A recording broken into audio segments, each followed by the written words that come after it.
بسم الله الرحمن الرحيم. الحمد لله رب العالمين، والصلاة والسلام على خير خلقه وآله أجمعين. اللهم اشرح لي صدري ويسر لي أمري واحلل عقدة من لساني يفقه قولي. ربنا آتنا في الدنيا حسنة وفي الآخرة حسنة وقنا عذاب النار. ربنا هب لنا من لدنك رحمة وهيئ لنا من أمرنا رشدا. اللهم آمين. عزیزان و خۆشەویستان، سەلام و ڕەحمەت و میهرەبانی خدای پەروەردگارتان لەسەر بێت. خوای پەروەردگار بە ڕەحم و بەزەی خۆی بمانگێڕێ لە بەندە ڕاستەقینەکانی خۆی، قەڵەمی عەفو بێنێ بەسەر گوناه و تاوانی هەموو لایەکماندا. ئەوڕۆ بە کورتی دەڵێن ڕەمەزان مانگی بەخشینە. خوای پەروەردگار لە قورئاندا دەفەرمێت وەئەنفیقوا مما ڕەزەقناکم، ببەخشن لەوەی کە خدای پەروەردگار پێی داون، من قبل ئەن یەئتیە ئەحەدەکم المەوت، پێش ئەوەی کە مردن بتانگاتێ و بمرن، تا لە ژیاندان ببەخشن. ئەنجا فەیەقول رەبی لەولا ئەخەرتنی ئیلا ئەجەل قەریب، ئەگەر ئەو کاتەیە کە ژیانتان کۆتایی پێهات نەڵێن ئەی خدای پەروەردگار بمانگێڕەوە بۆ دنیا، مەمان مرێنە هەتاوەکو کاتێکی دیکە ئەو کاتە فەئەصەدەق وەئەکون من الصاڵحین، ئەو کاتەیە زۆر دەبەخشین و هەروەها لە پیاو چاکان دەبین. هەتاوەکو لە دنیادای لە ژیاندای بۆ خۆت ببەخشە، نەک لە دوای مردن بۆت ببەخشن. ئەنجا تاوەکو لە ژیانی دنیادای ئینسانێکی باش و ساڵح بە، چونکە کە مردی کۆتایی بە هەموو شتێک دێت. بەخشین تەنها پەیوەست نییە بە ماڵ و سامانەوە، بەڵکو هەر ناز و نیعمەتێک کە خوای پەروەردگار بە ئینسانی داوە، ئینسان دەبێ بە ئەندازەیەک لی ببەخشێت بۆ خدای پەروەردگار.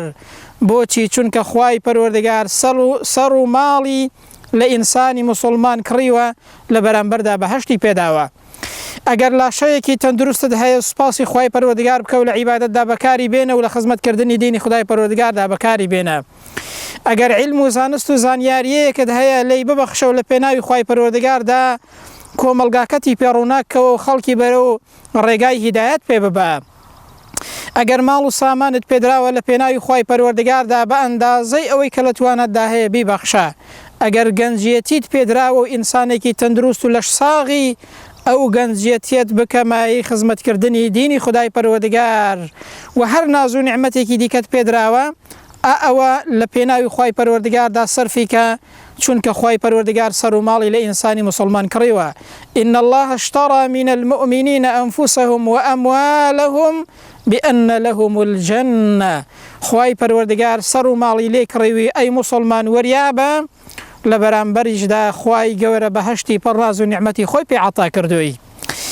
خوای پەروەردگار لە حەدیسی قودسیدا دەفەرمێ ئەنفق یا ئیبن ئادەم ئونفق عەلەیکە، لە فەرمایشتی صحیحدا کە ئیمامی بوخاری ڕیواتی کردووە. خوای پەروەردگار دەفەرمێ ببەخشە ئەی نەوەی ئادەم، ئەی ئینسان، لە بەرامبەردا خوای پەروەردگار پێت دەبەخشێ و هەروەها بۆت زیاد دەکات. ابن عباس بۆمان باز دەکات کە دەفەرمێ پێغەمبەر صلی الله عليه وسلم ئەجود الناس، لە هەموو کەسێک سەخیتر بوو. ئەنجا وكان أجود ما يكون في رمضان حين يلقاه جبريل، لەو کاتەیەدا کە ڕەمەزان دەهات جوبرائیل قورئانی لەگەڵ ممارەسە دەکردەوە و قورئانی بۆ دەهێنا، لە هەموو کاتێکدا پێغەمبەر صلی الله عليه وسلم سەخیتر بوو. واتە لە ڕەمەزاناندا پێغەمبەر صلی الله عليه وسلم زۆر سەخی بوو. دەفەرمی حتا وەکو لە با خێراتر بوو ئەوەندە دەیبەخشی لە کاتێکدا کە ڕەمەزان دەهات. دەی ئەو مانگەیە مانگی بەخشینە ئەی موسڵمان. پێغەمبەرمان صلی الله عليه وسلم خێراتر دەبوو لە مانگی ڕەمەزاندا لە بەخشین. ئەتۆش ئەی ئەو کەسەی کە خوای پەروەردگار پێی داوی، ئەی ئەو کەسەی کە خاوەن ناز و نیعمەتێکی ئەوەندەی کە لە تواناتدا هەیە، لە پێناوی خدای پەروەردگاردا ببەخشە. ئەنجا ئەو بەخشینە لە دنیا و لە قیامەت سوودی ئەوەندە زۆرە بۆ ئینسان ناژمێردرێت. ئێمە بە کورتی دەڵێن سوودەکانی بەخشین لە دنیا و لە قیامەتدا. یەکەم لە سوودەکانی بەخشین دڵ و دەرونی ئینسان ئاسوودە دەکات. ئینسان هەست بە دڵفەڕاحی و ئاسوودەیی و کامەرانی دەکات وەختێک کە دەبەخشێت. لە دوایین لێکۆڵینەوەی دەرونی و زانستیدا، زانایانی بواری زانستی و دەرونی باس لەوە دەکەن کە دەڵێن ئەو کەسەی کە دەبەخشێت لە کاتی بەخشین و لە دوای بەخشینەکەی هەست بە دڵ ئاسوودەییەک دەکات کە دەستگیرۆی کەسێکی کردووە کە یارمەتی کەسێکی داوە دڵی ئاسوودە و کامەران دەبێت بەهۆی ئەو بەخشینەیەوە.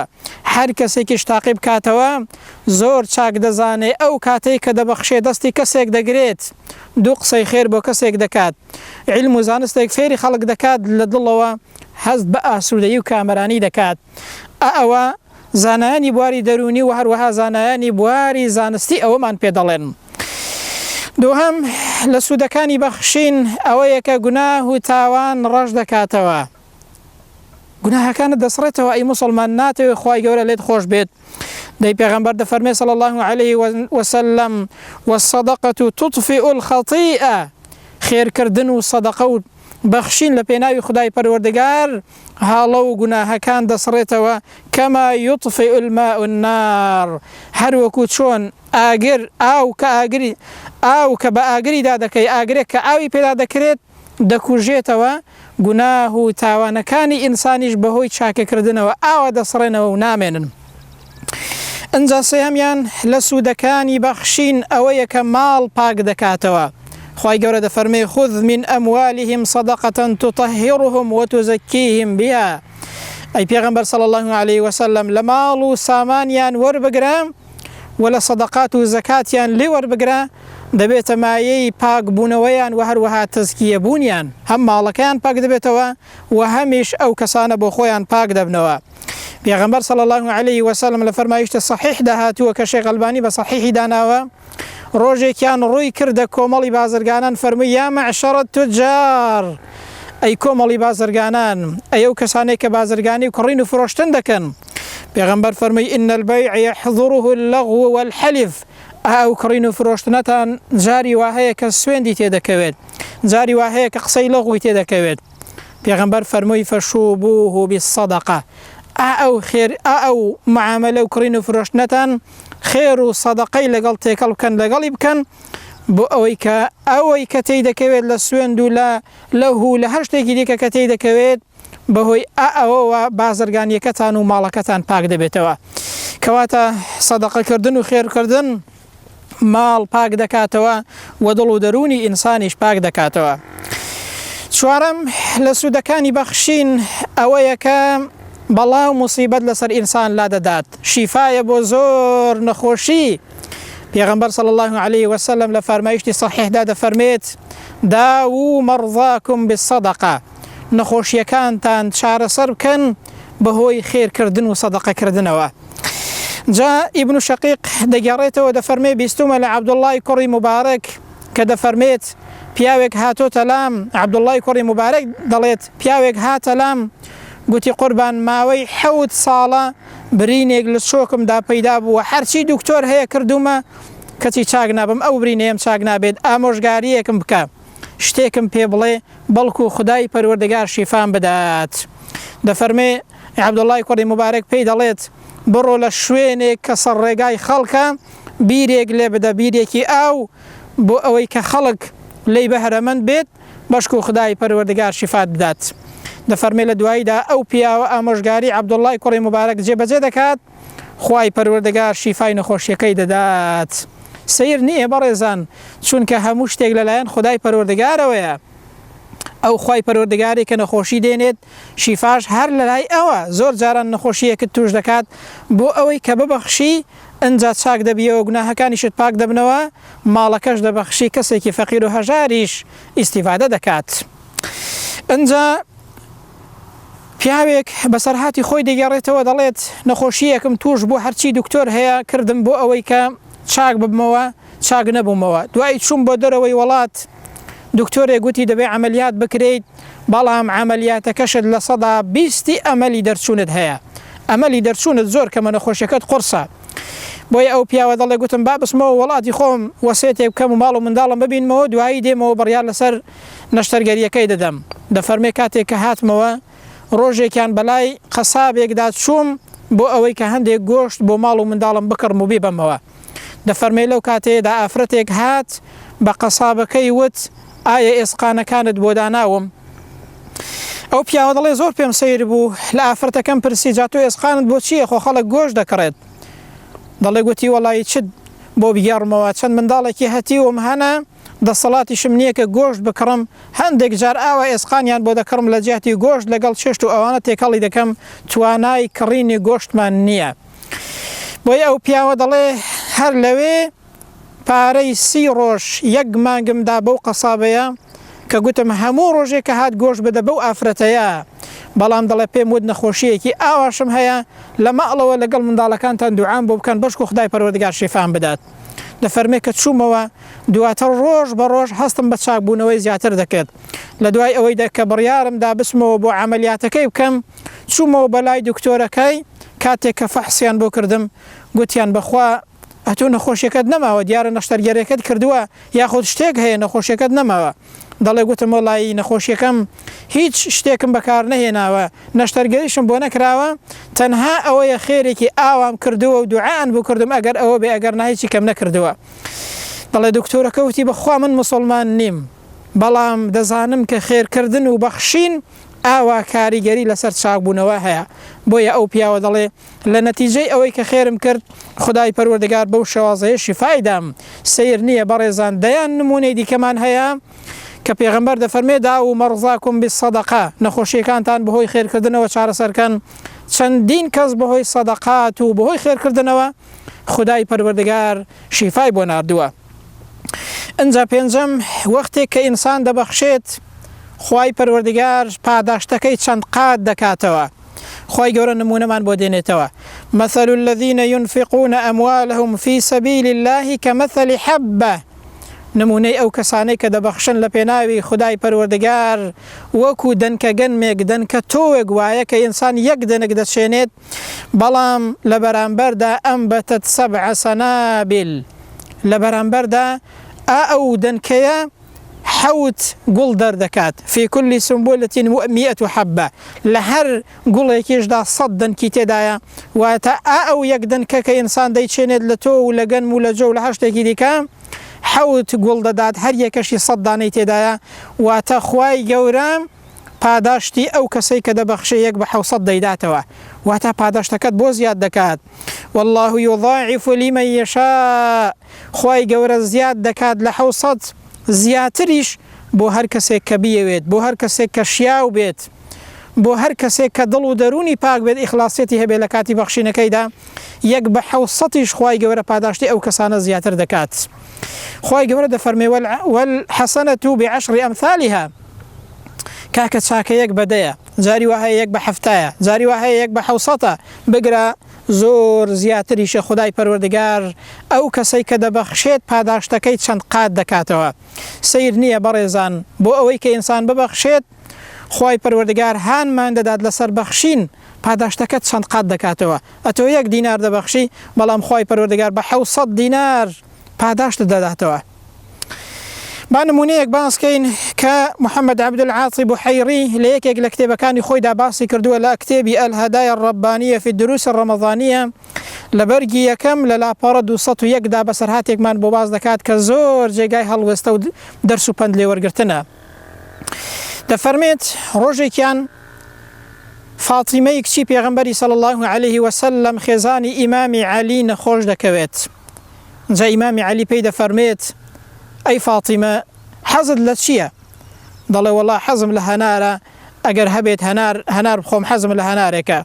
ئیمامی عەلی پارەی پێ نابێت دەچێتە بازار دینارێک قەرز دەکات. ئەنجا هەنارێک دەکڕێت دەیباتەوە بۆ فاتیمە لە ڕێگادا دەگاتە پیاوێکی پیر و پەککەوتە کە نەخۆشە دوای ئەوەی کە سەلامی لێ دەکات و هەواڵی دەپرسێت پێی دەڵێت حەزت لە چییە ئەی پیاو؟ دەڵێ وەڵا حەزم لە هەنارە. ئیمامی عەلی بیر دەکاتەوە یەک هەناری کڕیوە پارەکەشی قەرز کردووە. ئێستا فاتیمە لە ماڵەوە چاوەڕوانی ئەو هەنارەیە چی بکات؟ بەڵام دواتر بڕیار دەدات کە ئەو هەنارەی بداتە ئەو نەخۆشەیە چونکە ئەوان بڕوایان بەوەی هەبوو. دەفەرمێ والحەسەنەة بعشر أمثالها کاکە چاکە یەک بەدەیە یەک بە 7 یەک بە 700 زیاترە برام. ئەوانە هەمووی ڕاستن هەموو فەرمایشتی پێغەمبەر و فەرمایشتی خوای پەروەردگارن. بۆیە دەفەرمێت هەنارەکەمدا بەو پیاوە نەخۆشەی و چوومەوە بە ماڵەوە.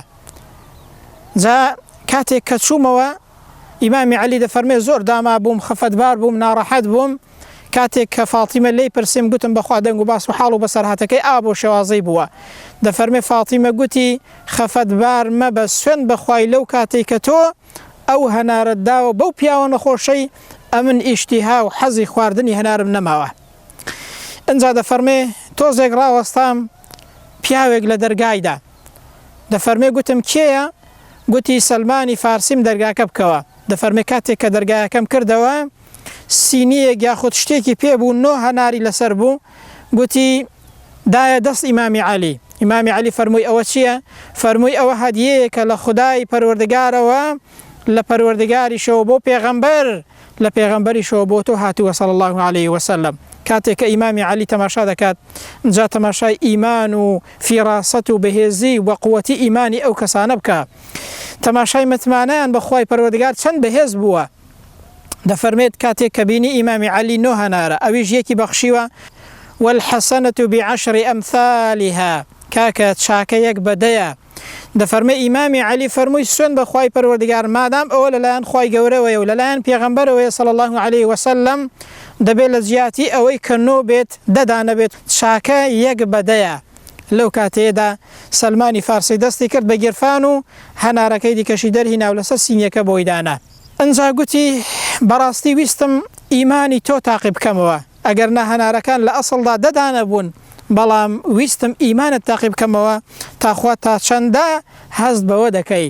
ئەوەیە کە خوای گەورە پاداشت زیاد دەکات وەختێک کە دەبەخشی پاداشتەکەت بە چەند قات وێ دەداتەوە. جاری وا هەیە هەر لە دنیادا ئەنجا جاری واش هەیە لە قیامەتێدا. شەشەم ئەو کەسەی کە دەبەخشێت لە ئاگەر ڕزگاری دەبێت لە ناخۆشی و ناڕەحەتی ناوگۆر ڕزگاری دەبێت. پێغەمبەر دەفەرمێ صلی الله عليه وسلم إن الصدقة لتطفئ عن أهلها حر القبور. خێرکردن و چاکەکردن ناخۆشی و ناڕەحەتی ناوگۆر لەسەر ئینسان هەلا دەبات ناخۆشی و بەینەتیەکانی ناوگۆر. ئەنجا دەفەرمێت وإنما يستظل المؤمن يوم القيامة في ظل صدقته. ئەو کەسەی کە دەبەخشێت لە ڕۆژی قیامەتێدا لە سێبەری سەدەقەکەی خۆیدا دەبێت. واتە ئەو خێر و چاکەی کە ئینسان دەیکات لە ڕۆژی قیامەتێدا لە دەشتی مەحشەرێدا دەبێتە سێبەرێک بەسەرسەری ئینسانەوە لەو کاتەیدا کە هیچ سێبەرێک نییە بێجگە لە سێبەری تایبەتی خودای پەروەردگار. ئاوا خێرکردن پاداشت و سوودی بۆ ئینسان هەیە. لە ڕۆژی قیامەتێدا حەوت تاقم لەژێر سێبەری خوای پەروەردگاردا حەشر دەکرێن. یەکێک لەوانە ئەو کەسانن کە زۆر دەبەخشن هێندە دەبەخشن بەنەهێنی دەبەخشن ئەنجا زۆریش دەبەخشن لە ڕۆژی قیامەتێدا لەژێر سایە و سێبەری تایبەتی خودای پەروەردگاردا حەشر دەکرێن. حەوتەم لە سوودەکانی بەخشین ئەو کەسەی کە زۆر دەبەخشێت لە دەرگای بەهەشتەوە کە دەرگایەک هەیە تایبەتە بەو کەسانەی کە زۆر دەبەخشن لەوێەوە بانگ دەکرێت. پیغمبر صلی الله عليه وسلم دەفەرمێت ومن كان من أهل الصدقة دعي من باب الصدقة. ئەو کەسەی کە زۆر دەبەخشێت لە پێناوی خوای پەروەردگاردا ئەو سیفەتەی زۆر تێدا زەق دەبێتەوە زۆر دەبەخشێت لە ڕۆژی قیامەتێدا لە بەهەشتێ لەو دەرگایەوە بانگی دەکەن دەچێتە بەهەشتێ خوا بنگێڕی لەو کەسانە. ئەنجا لە سوودەکانی بەخشین بەڵگەیە لەسەر بەهێزی ئیمان والصدقة برهان. پیغمبر دەفەرمێ صلی الله عليه وسلم خێرکردن بەڵگەیە لەسەر بەهێزی ئیمانی ئینسان. ئەنجا خێرکردن دەبێتە سەدەقەیەکی جاریە لە دوای مردنیش خێرەکەی هەر بۆ ئینسان دێت. وەکو پیغمبر دەفەرمێ صلی الله عليه وسلم إذا مات الإنسان انقطع عمله إلا من ثلاث. ئەگەر ئینسان مرد کۆتایی بە هەموو شتێکی دێت تەنها لە سێ ڕێگاوە نەبێ پاداشتی بۆ ناچێت. یەکێک لەوانە سەدەقەتین جاریە ئینسان کە خێر و چاکەیەکی کردووە کە سەدەقەی جاریەیە لە دوای مردنیش پاداشت بۆ ئەو کەسە هەردەچێت. ئەنجا سەدەقە و خێرکردن دڵ نەرم دەکات پێویستیەکانت خوای گەورە بۆ پڕ دەکاتەوە. پیاوێک دەچێتە لای پێغەمبەری صلی الله عليه وسلم کە فەرمایشتێکی صحیحە شێخ ئەلبانی بە صحیحی داناوە دەفەرمێت شکاتی ئەوە دەکات یەشکو قەسوەتە قەلبیه. دەڵێ پێغەمبەری خوای صلی الله عليه وسلم دڵم ڕقە ئامۆژگاریەکەم کە بۆی کە دڵم نەرم بێت. پێغەمبەر صلی الله عليه وسلم پێی دەفەرمێت ئایا دەتەوێت خوای گەورە دڵت نەرم کات پێداویستیەکانت بۆ جێبەجێ بکات؟ دەی دەفەرمێ ئیرحەمی اليەتیم رحم و بەزەیت بەرامبەر بە هەتیوان دابێتەوە وامسح رأسه دەستیان بەسەر دابێنە وأطعمه من طعامك لەو خۆراکەی کە خۆت هەتە یارمەتیان بدە ببەخشە ئەو خوای پەروەردگار دڵت نەرم دەکات و هەروەها پێداویستەکانت بۆ جێبەجێ دەکات ئەنجا پێغەمبەر فەرمووی لە بەرامبەردا دڵت نەرم دەبێ و هەروەها پێداویستەکانیشت بۆ جێبەجێ دەبێ و خوای گەورە بۆ جێبەجێ دەکات خوای گەورە پێمان دەفەرمێت یا ئەیها الذین آمنوا أنفقوا مما رزقناكم ئەو کەسانەی کە ئیماندارن خۆتان بە ئیماندار دەزانن ببەخشن لە پێناوی خدای پەروەردگاردا من قبل أن يأتي يوم پێش ئەوەی کە ڕۆژێک بێت پێش ئەوەی کە تووشی ڕۆژێک بن پێش ئەوەی کە بگەنە ڕۆژێک يوم لا بيع فيه ولا خلة ولا شفاعة ڕۆژێک کە نە تێکەڵی دەمێنێت نەکڕین و فرۆشتن دەمێنێت نەنزیکی دەمێنێت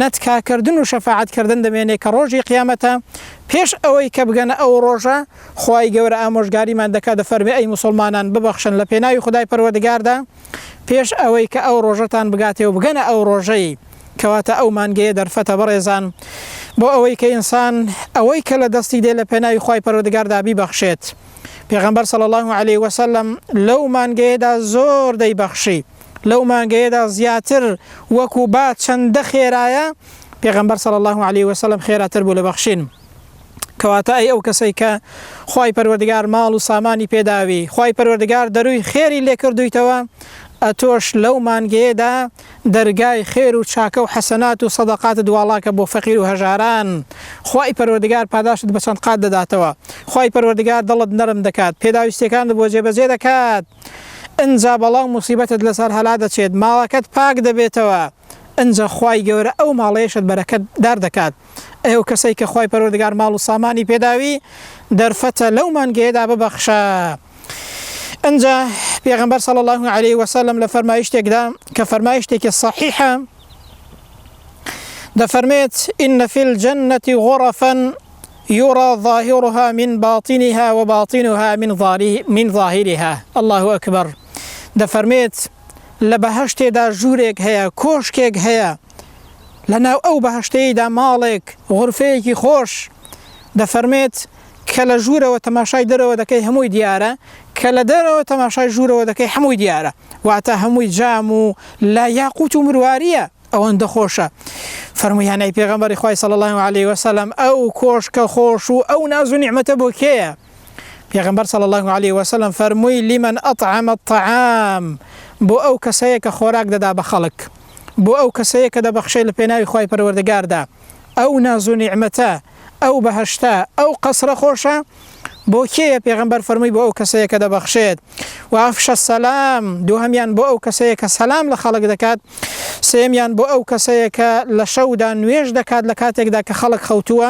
واتە شەو نوێژ دەکات پێغەمبەر فەرمووی صلی الله عليه وسلم ئەو کۆشکە خۆشە ئەو ناز و نیعمەتە ئەو قەسرە خۆشە کە لە ژوورەوە دەرەوە دیارە و لە دەرەوە ژوورەوە دیارە یەکێک لەو کەسانەی کە دەبنە خاوەنی ئەو کۆشکە خۆشە پێغەمبەر صلی الله عليه وسلم فەرمووی بۆ ئەو کەسانەیە کە دەبەخشن لە پێناوی خوای پەروەردگاردا کە هەرچی لە دەستیان دێ خۆراکە ماڵ و سەرۆت و سامان و داراییەکە لە پێناوی خوای گەورەدا دەیبەخشن پێغەمبەر صلی الله عليه وسلم فەرمووی ئەو قەسرە خۆش و کۆشکە خۆشە بۆ ئەو کەسانەیە دەیکەواتە موسڵمان چیت دەوێت لەوە زیاتر ئەو بەخشینەی کە دەیبەخشی لەو دنیاهەدا سوودی بۆت هەیە لە قیامەتیشدا خوای پەروەردگار ئەو قەسرە خۆشە دەکاتە قسمەتی ئەو کەسانەی کە لە پێناوی خوای پەروەردگاردا دەبەخشن کەواتە بەڕاستی دەرفەتە بۆ ئەوەی کە ئینسان لەو مانگەیەدا دڵی واڵا بێت لەو مانگەیەدا کە ئینسان ئیمانی بەهێز دەبێت لە پێناوی خوای پەروەردگاردا زیاتر ببەخشێت بۆ ئەوەی ئەو سودانەی کە باسمان کردن ئینسانی مسلمان دەستی کەوێت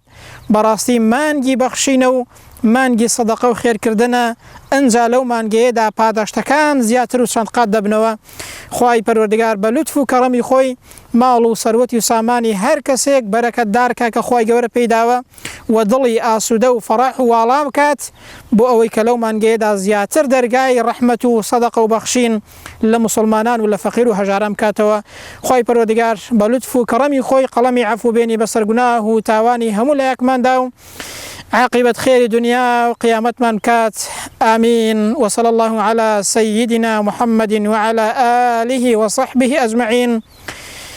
والسلام عليكم ورحمة الله وبركاته.